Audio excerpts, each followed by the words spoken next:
Linda Klarfield is one of Australia's leading figurative sculptors, renowned for her masterful bronze and stone work.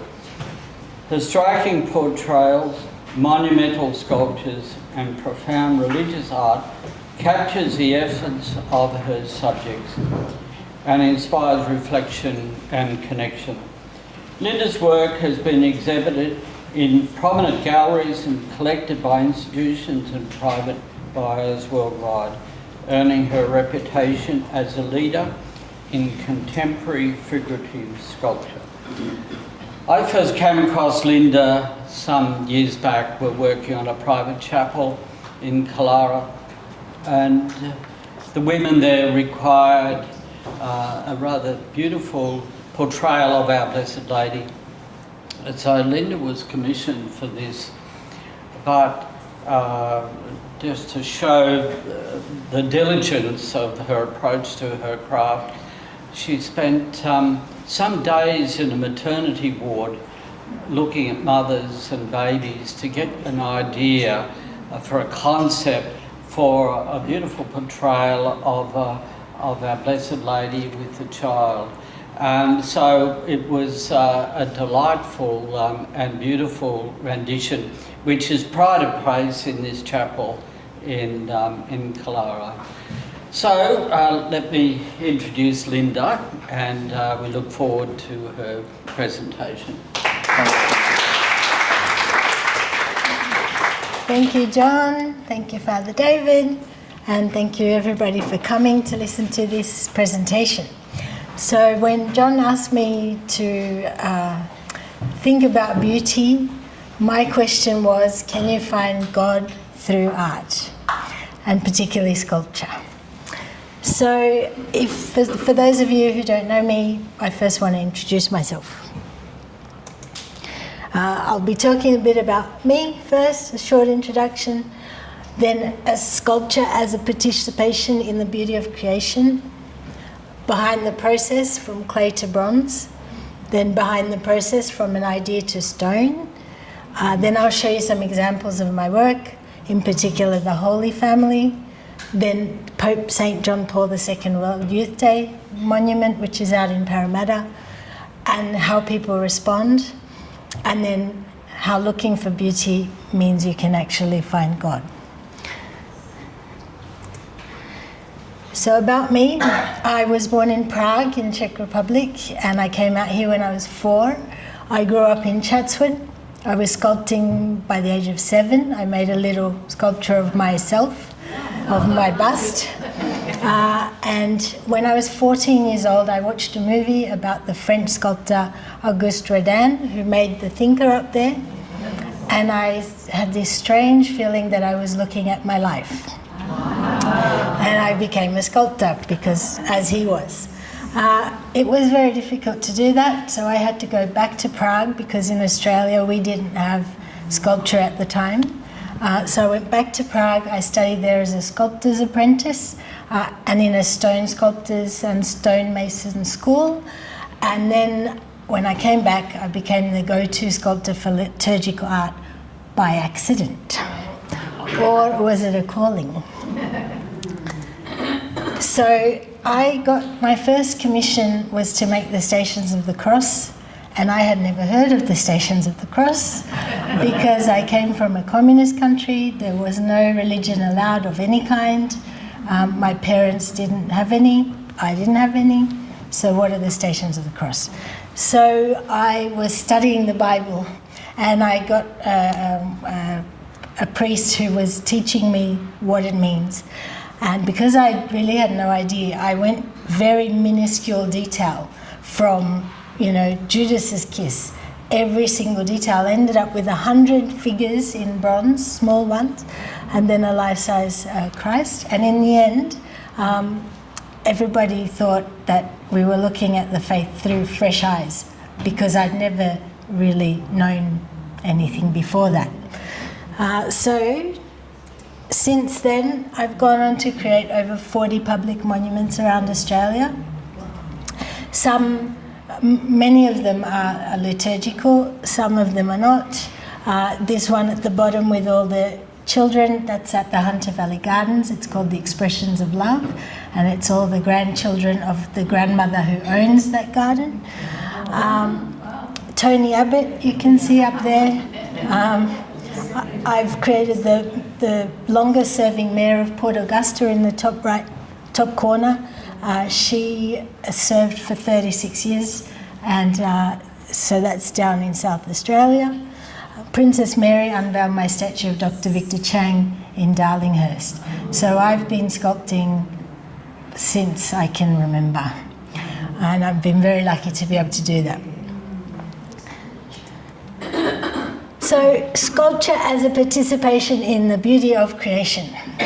It's only very recently that somebody sent me this letter from Pope John Paul II, which says, "None can sense more deeply than you artists, ingenious creators of beauty that you are, something of the pathos with which God at the dawn of creation looked upon the work of his hands."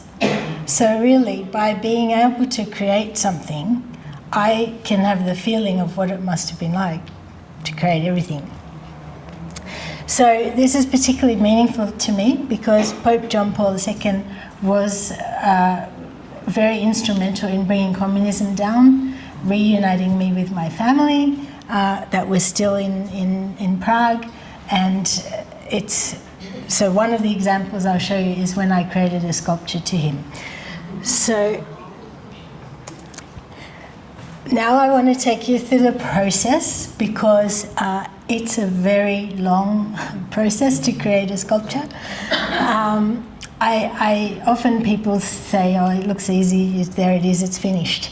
But it's not like that at all. I start with basically nothing and then create a work that's going to be there for hundreds, if not thousands of years. So the responsibility in my mind is quite large.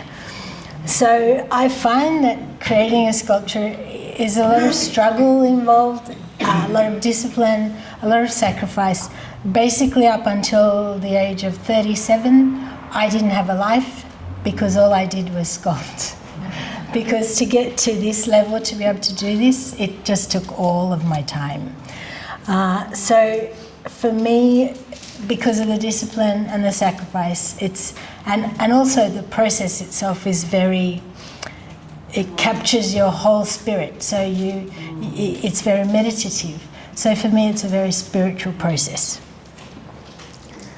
Okay, so how you make a sculpture.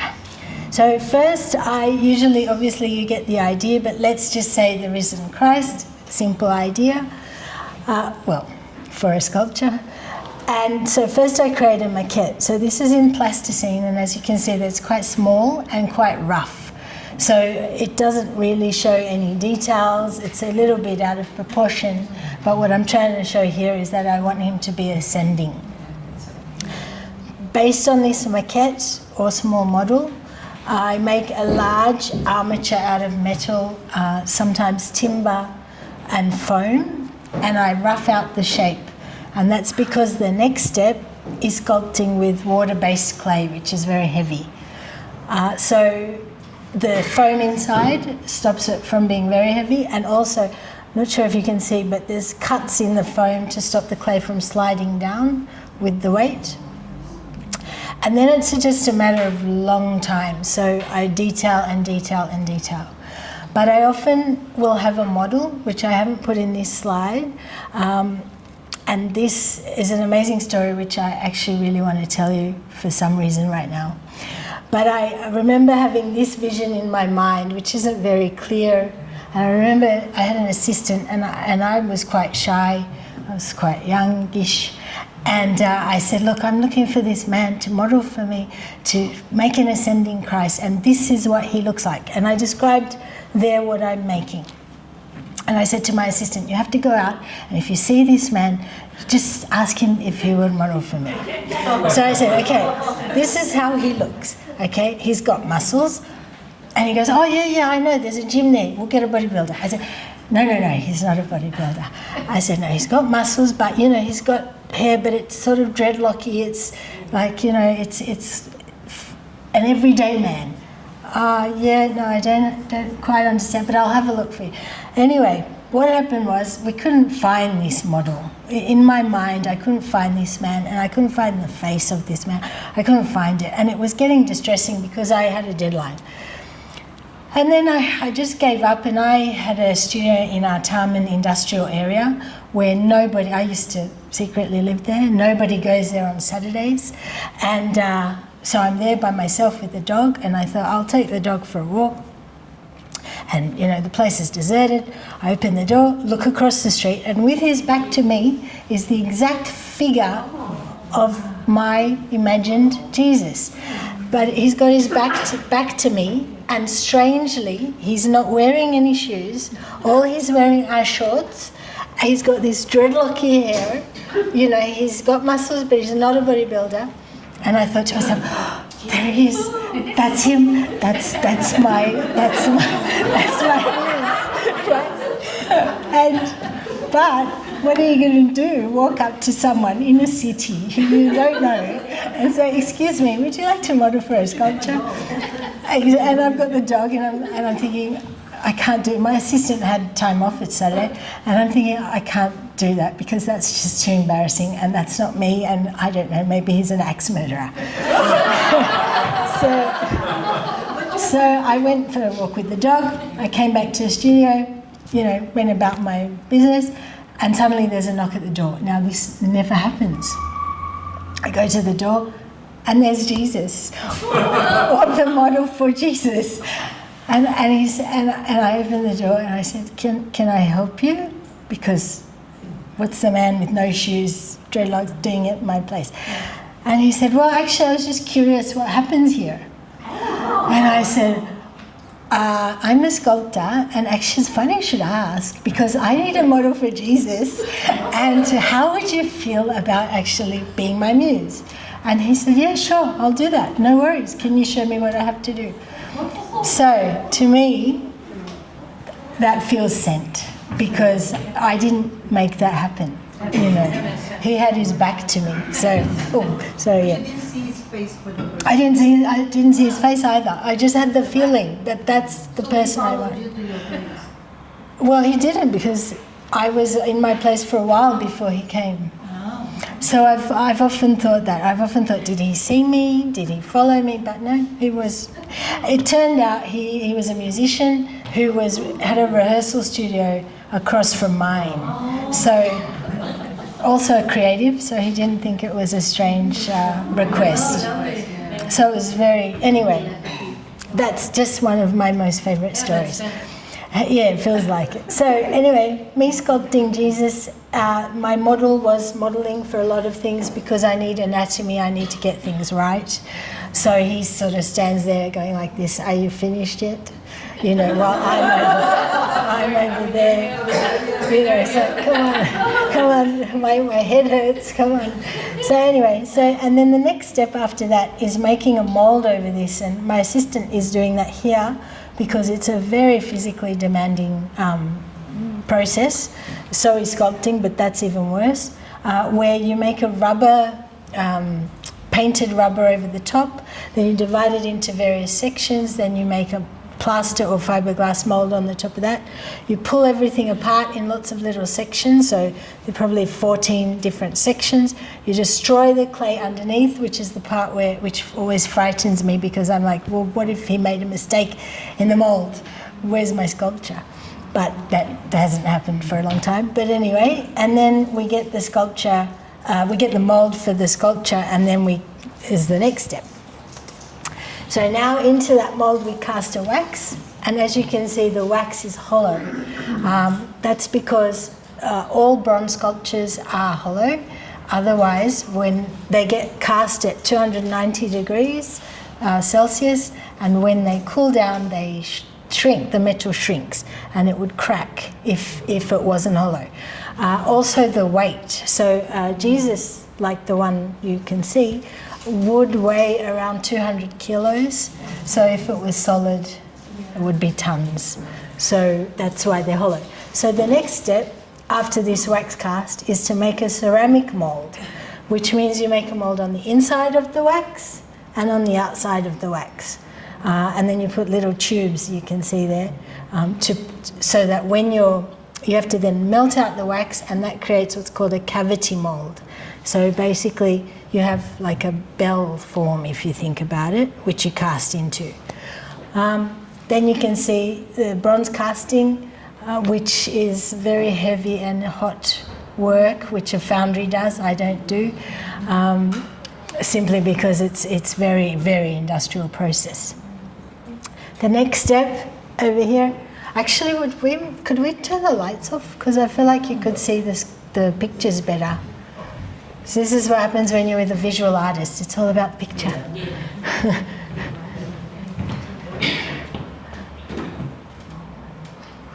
Thank you very much. Yeah, that's better, right? That's better. Okay, so here you've got the next step after the bronze casting. You have to see how we've got just the head so far. You have to chip away the mold, which is that ceramic mold, from the inside and the outside, which is what they say when they say, oh, when someone made you, they broke the mold. That's what you're doing. You're breaking the mold. So once you break the mold and have all the separate pieces, you have to weld them all together in such a way that nobody can see where you've joined it. And then you patina it using heat and chemicals. And you can see on the sides all those numbered things. They're all the different colors of bronze that you can get using different levels of heat and different chemicals. So bronze basically comes out this golden color. In the case of this ascending Christ, I wanted him to be gold because I wanted the effect to be, like the sun. I'm going to go back one slide so you can see the pictures better, in case, because I saw some people taking photographs. So that's those pictures. Okay. So now behind the process from idea to stone. So this is an easier or a shorter process, but it's in some ways longer because it involves more time of the actual artist. The process before, I have a lot of assistants that can do a wax cast or that can make a mold. But with stone, it's you, possibly a stonemason. So this was the idea for one of my most famous sculptures, which is the mother and child, and that was the design, very, very basic, but it gives you a sense of the movement and the sculpture that it ended up being. So the same process now is I make a maquette, which is the small model out of plasticine, and then if you have a look, the middle photo, that's actually me at 19, but it shows you some of the tools. Now, these days, they're pneumatic, so you have, air and it's easier. But in those days, it was all by hand. So you have different points and different chisels.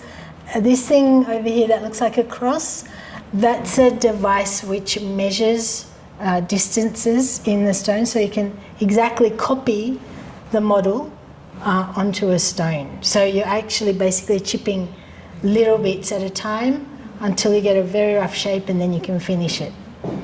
And then there's the carving of the big one. Gives you a sense of how big it is. So that's the other process. Now what I did do is I brought materials that you can pass around. Last time I was here, everybody was fascinated with or wanted babies in our design, so I brought babies. These are babies. These are babies I've made in different materials. I'll get the lights. Was it here? Second one. Up, this one. Oh, okay. I better not. I'm going to turn off all this. Thank you, Father David. Okay, so I'll pass it around. You want to start with John? So that's the bronze one. So bronze one's coming around first. Then we've got Norwegian black granite. So you can see the variation in the bronze, and you can see the weight.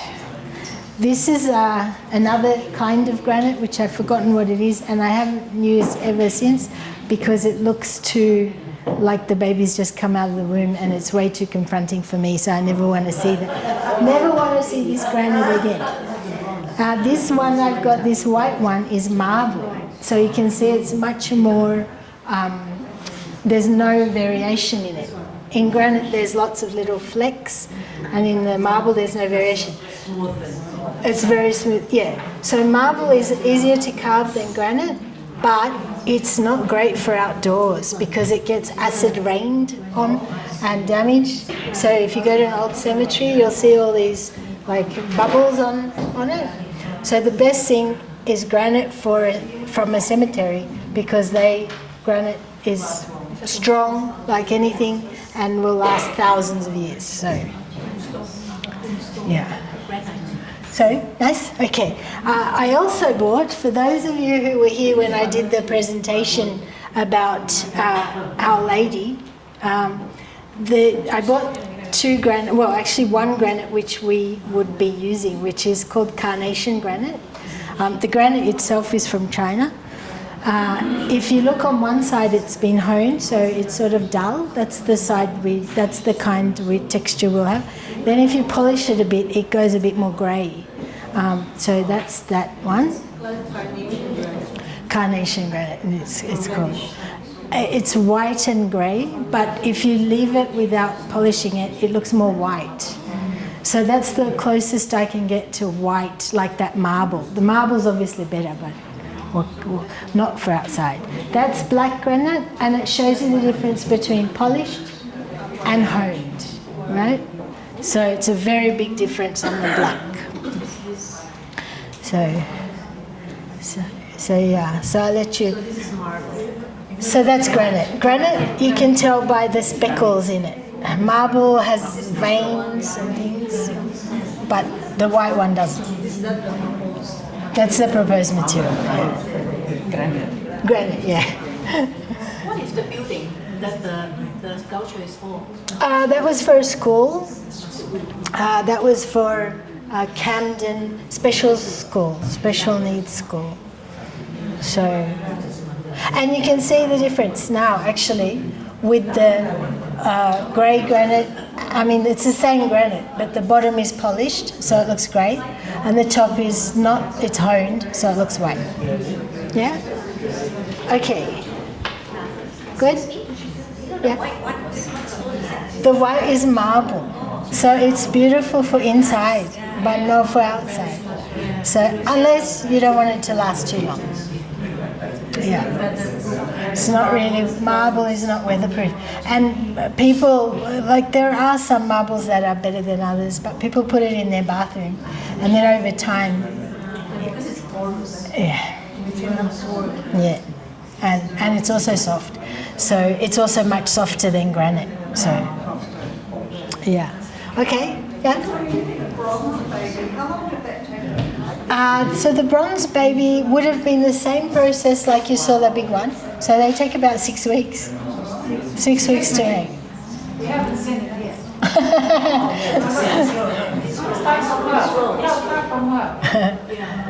More of it.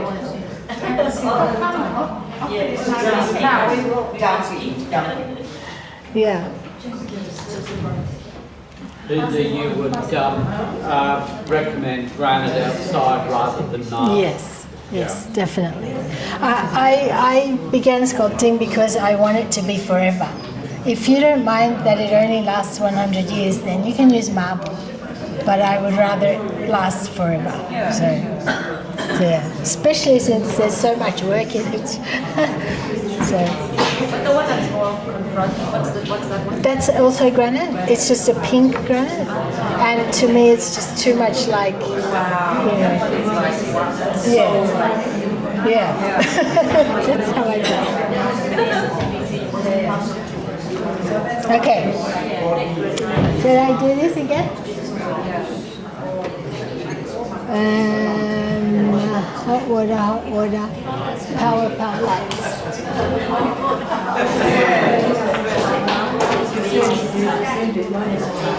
All right. So now I want to show you about how I made the Holy Family. Oh, so this is the Holy Family. So my brief was, and here we're looking at beauty in love, unity, and tenderness. So thank you. So the Holy Family, I had a brief which was to make a family as a model for love and peace. Use traditional themes, but make it for a contemporary audience. Because again, it was going to a school where the little children, so they have to be able to understand it and relate to it. Mary, however, I was told, has to be an independent woman who is providing with the help of God, and Joseph is the silent protector and guide of deep faith, humility, and inner strength. And Jesus is supposed to be focused on the natural world and the spirit. So this was my brief. And to get an idea, I was then speaking to someone who was from Opus Dei, and they said, we model our own families on the Holy Family. And I thought, that's very interesting, because what I've been described in the brief is actually my family. So I'm an only child of only children. I have no other relatives, and I have no children. So I thought I will use this opportunity to use my own family as inspiration. My mother is a very independent woman. She worked in the financial markets, and my father has always been the one who picks the child up from school and is always my supporter, and we worked together for about 16 years. He was my assistant. And this little kid here, that's actually me. And you know what, I do look a bit like a boy. So that's what I did. I made the sculpture. I used my mother, father, and myself as the inspiration for this Holy Family, because as the lady from Opus Dei said, we use the Holy Family as a model for our own families. So I did it in a little bit in reverse. So yeah, this shows you that Mary is providing. Jesus is focused on the spirit and the natural world, and Joseph is the one who's the resilient one who's providing all the support and protection. So this is what it ended up looking like. So that shows you all the various patinas that you can get on the bronze. Not all of them, but a lot of them. So different blues, different greens, browns, blacks, and so on. So that's that one. And now we'll come to Pope John Paul II, which is the one in Parramatta. So this one was about World Youth Day. So I was looking then at the beauty in youth and intergenerational faith. And so I found teenagers of various ages, and I got them to model for me. As you can see, this young boy. And I wanted the interaction with the Pope to be very personal and very much what you would do if you're a teenager. So I made it very casual. And if I had been in Europe, I probably would have been disbarred, or whatever you say for sculptors, because I've made it very personal and warm instead of reverential, that you're supposed to look up to and fall on your knees. I've made it loving and inclusive.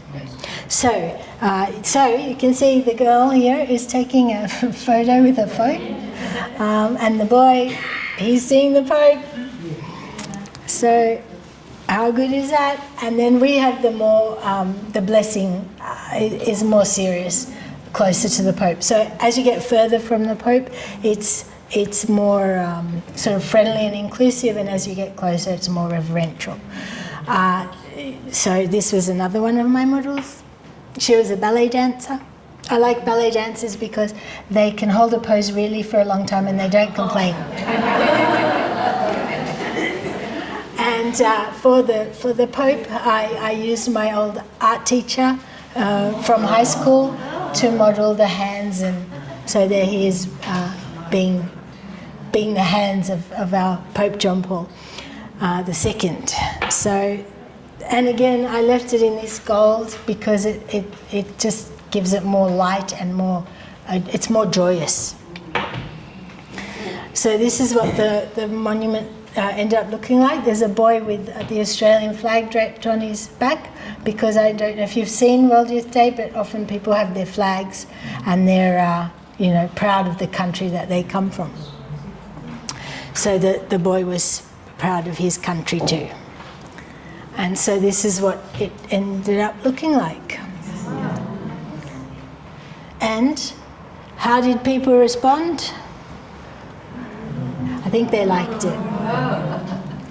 So sculpture is a bridge between the visible and the invisible, and beauty is not just seen but experienced.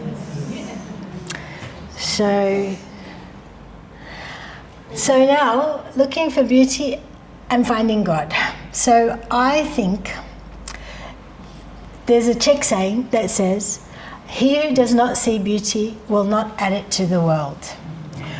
So this is one of my sculptures, probably when I was about 14 years old.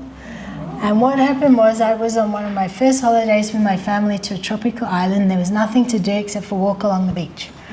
So I walked along the beach looking for beauty, looking for things that were beautiful. And I found a twig like this.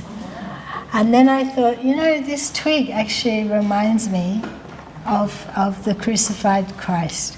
And so I made this little tiny wax sculpture on a pin, and I stuck them together, and there you have it. So I think that when you notice beauty, it brings you closer to God.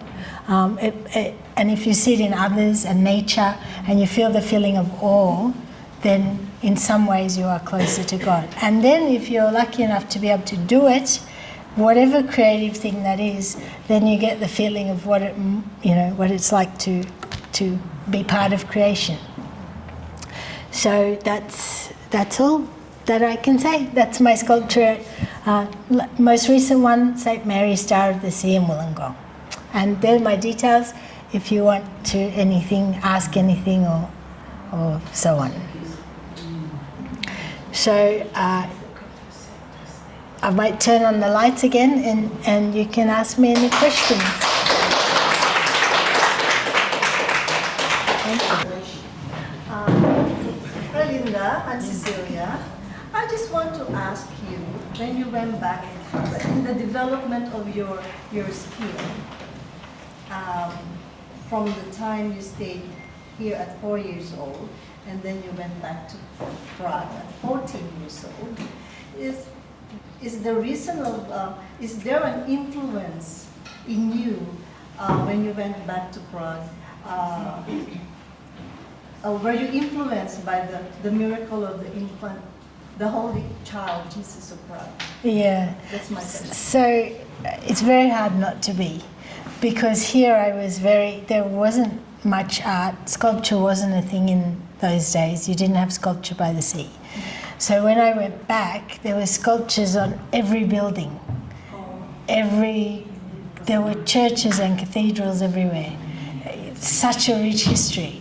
So it was and then to see the baby Jesus of Prague, it was a very special time, but it wasn't just that, it was everything around it. You have every period of sculpture there. So, all different possible mothers and Marys and Jesuses, and every different, from the Middle Ages, the Baroque, the Renaissance, everything was there. So it was like, I feel like a sponge. Just everything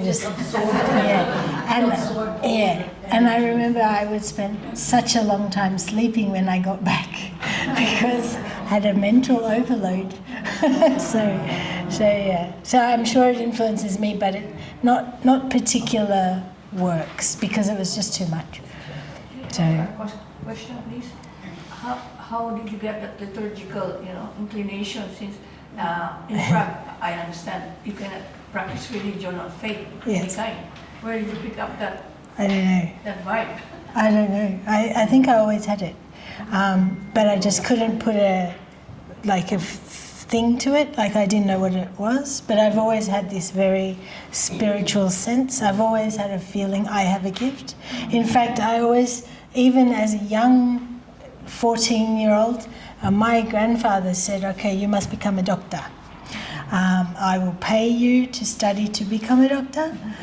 And I just felt like that's wrong, because I have a gift and I need to, like if somebody gives you a gift, you must look after it, protect it, cherish it. So it's wrong for me to be a doctor because it's not my gift. So I've always just had that feeling, yeah. But when you went to Prague, well, you said you have no religious background because your parents didn't practice. So how did you pick up that faith or whatever? By just looking at the sculptures and thinking, what is she doing? What does that mean? Why is it like that? Yeah. How come so many of them? You know, and what are people doing with them? Like, you know, so it was all very, very naive journey, I think. But somehow I just picked it up by osmosis. So, yeah. I was very touched by, for the statue of Jesus, how you went to study the Bible and understand and so on. So I was just wondering, for the Marian sort of statues, do you go into like Mariology and try to understand all the aspects of Mary? Yes, so definitely do, except in this case it's very difficult because we have a Mary of Our Lady of Sorrows, but we're showing hope.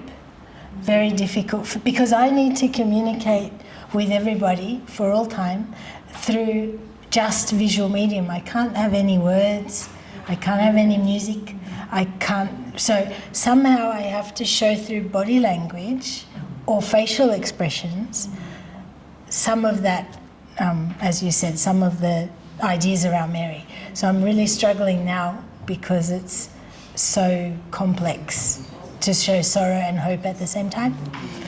So does that answer the question? I don't, if somebody knows somebody who can explain it, I'm open to ideas. yeah. I mean, we turn to Our Lady of Sorrows when we need hope, so the two go together. You turn to her with sorrow, but from that you derive solace and hope. How do you? Yeah, so the question is how? What is she doing that gives you that hope? Because it's got to be for someone who was like me, who doesn't understand what is Our Lady of Sorrows, has to come to this statue and feel that exact hope that you feel. Through the baby Jesus, Linda. Yeah, well, we've had that. That's why I brought the babies. I get that bit. Yeah. This one I have to admit that this one is really difficult for me. Doing the Stations of the Cross simpler because it's like a story, so it's easier. Whereas this one, it's almost like it's an abstract thing I have to show in reality, and I don't know how to do it yet.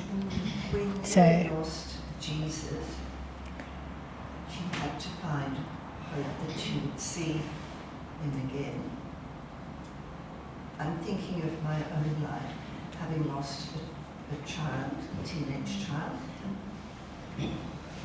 Straight away I knew that he was in God's arms and in his Father's arms.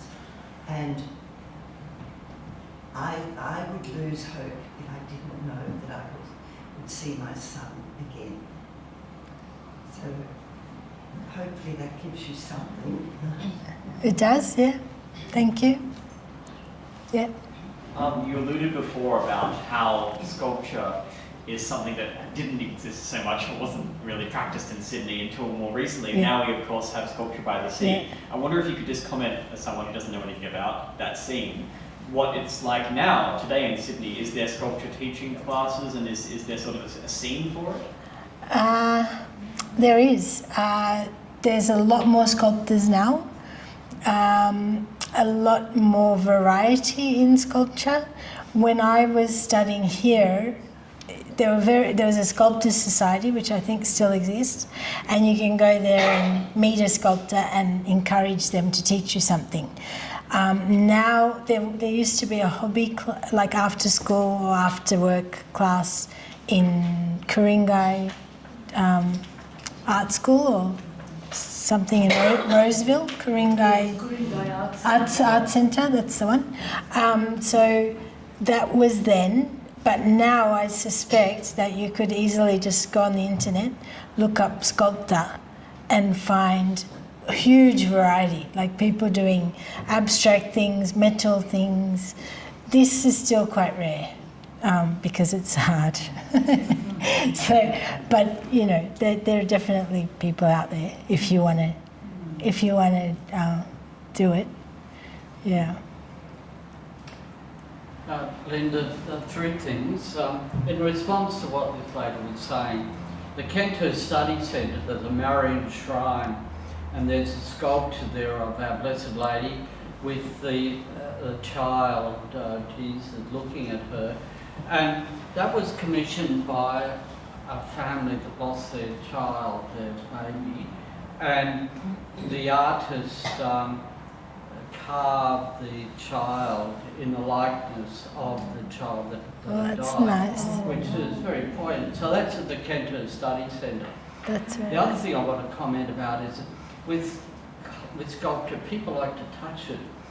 And in front of the Sydney Hospital in Macquarie Street, there's a big pig, and it's got a shiny nose. The rest of it is all black as anything, but this shiny nose of people touching the sculpture. So the importance of that. And then the third thing I want to mention is that as important as the sculpture is, the setting is also important. So, you know, that's something that we've been considering. Yeah, the setting is extremely important for sculpture.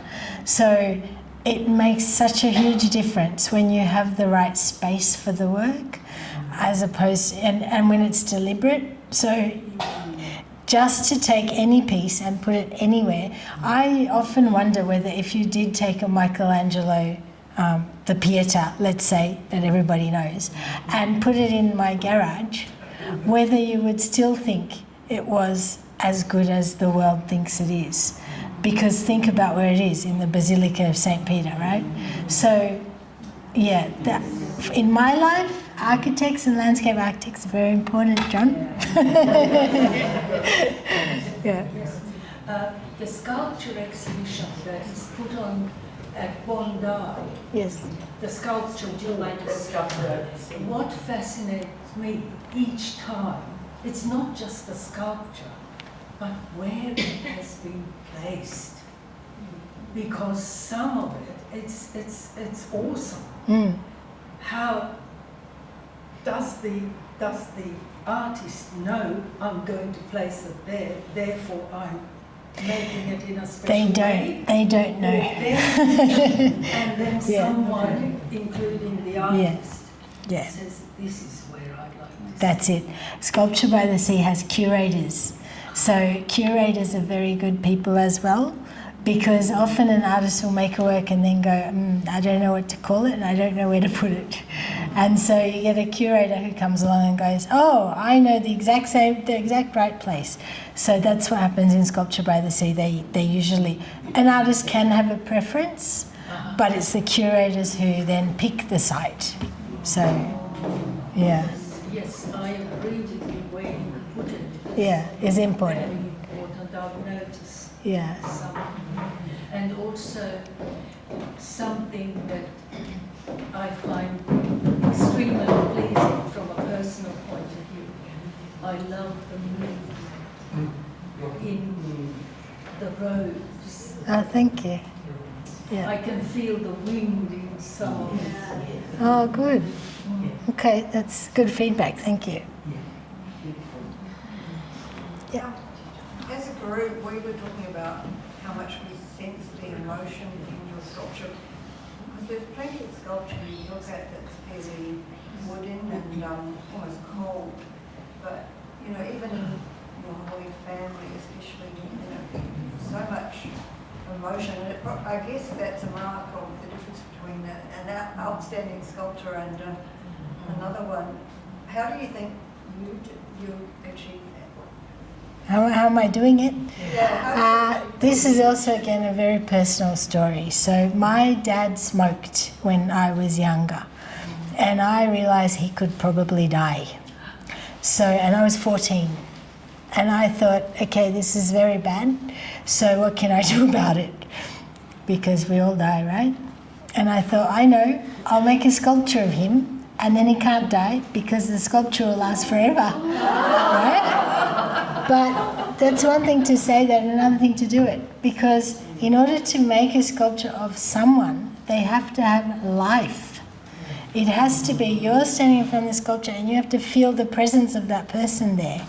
So it was me trying to capture my father's essence, spirit, character, everything that achieves this, because I just couldn't do it. It was impossible. I kept having just, you know, it looks like him, yeah, nice, but it's not him.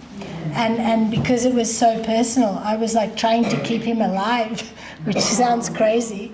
I mean, he is still alive, you know. But what I'm saying is, I think it was that struggle that made me able to do this. So to push, because I just kept going, it's not him, it's not him, it just keep going, it's not him. So, yeah. So it's very personal, yeah. So, yeah, thank you, good question. Yeah.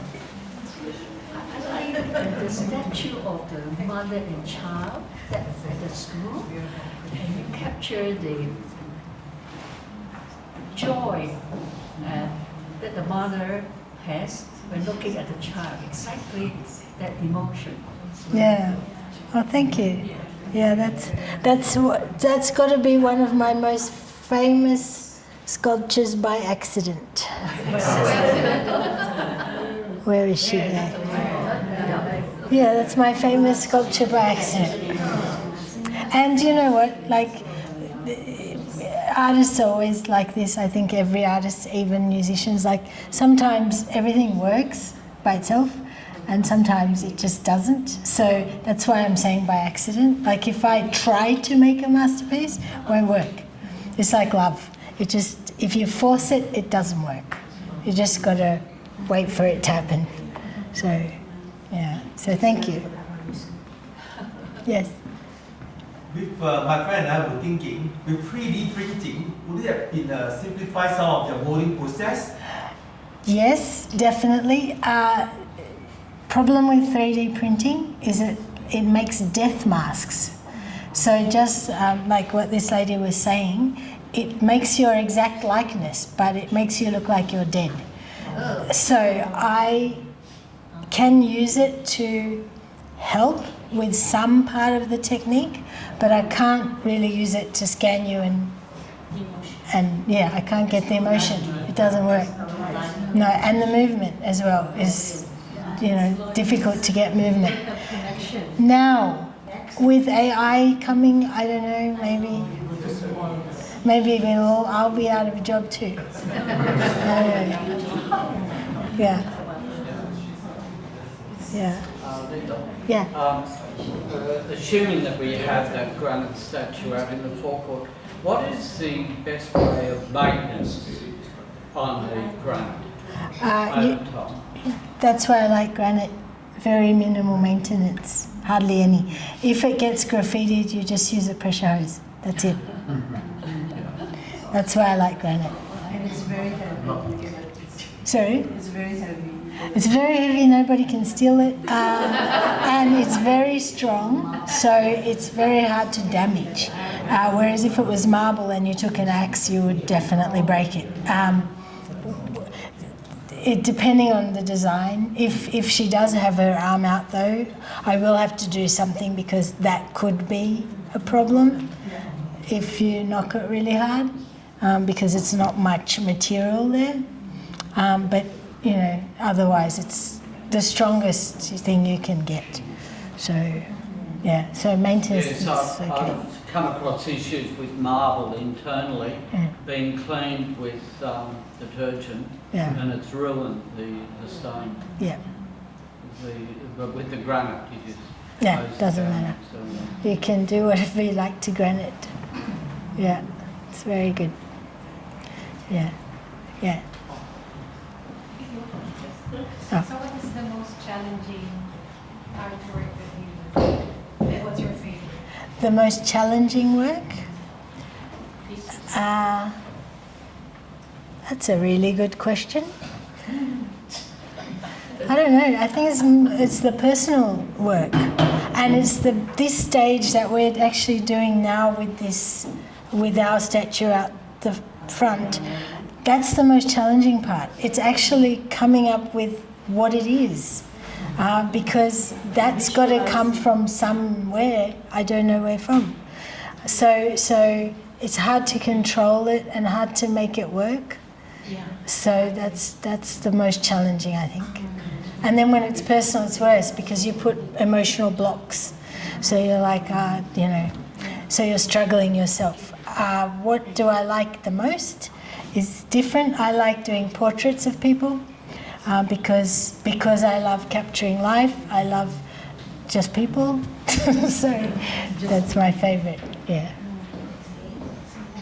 Yeah. I was just wondering about, you were talking and alluding before about your different processes for how you actually make a sculpture. The two things that are sort of fundamental to that is the actual making process, but also the conceiving of the idea. Yeah. And I wondered, like, those are two very different kind of things. I wondered whether you find one more challenging than the other. Yeah, so the conceiving is definitely harder for me because I've been sculpting for such a long time. It's sort of like breathing to me.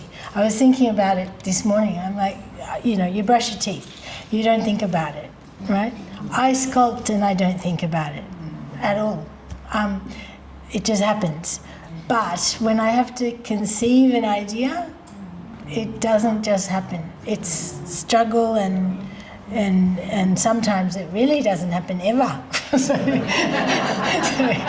yeah, but good question. Yeah, thank you. I think the challenge is the uniting narrative arc. Yes. In the context and the actual sculpture. Yes, Yeah. exactly. How to convey. Yeah. Exactly. That would be a challenge. Yeah, that's a big challenge. Luckily for me, the skills are not as challenging as they were when I was younger. So, yeah. Do you have a ritual or a warm up before you start a project, like start sculpting? Do you have some meditation or something? No, that's a good question as well. I don't. I think again, it's like breathing to me. So I just do it. I just turn up and I just do it. I just do it, yeah. It's very, very strange. No, the process itself is the meditation. So nothing beforehand. In fact, if I don't sculpt, I become psychologically distressed. Yeah, it's very strange, isn't it? Yeah. So that's why I have to just keep. That's why I have to keep my job. No AI, no 3D.